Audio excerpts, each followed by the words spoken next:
alternance à la dernière minute.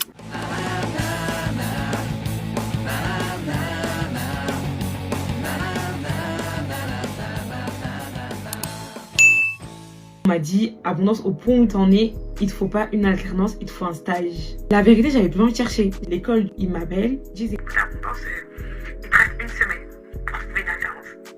Si, j'étais dans la panique, j'avais peur, je commençais à prier. Et là, Dieu me dit, Abondance, arrête d'être inquiète.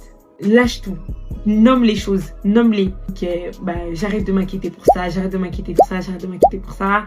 Et à la fin, j'ai dit, j'arrête de m'inquiéter pour mon alternance. Quelques jours après, il y a une sœur de l'église qui m'envoie un message. Coucou Corinne.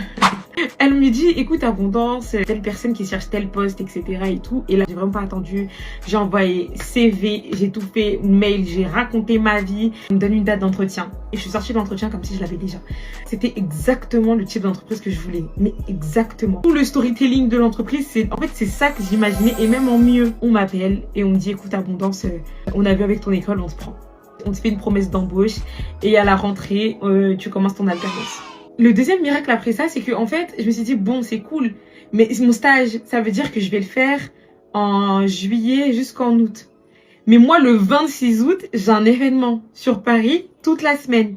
Donc, je ne peux pas... En fait, j'étais en panique. J'ai dit, mais non, mais Saint-Esprit, oui, mais comment je vais faire, etc.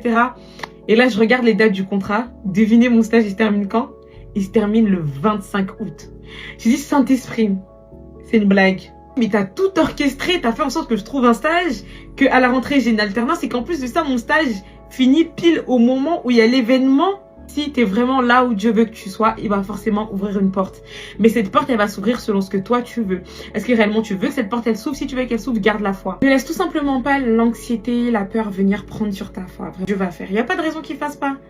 C'est déjà là.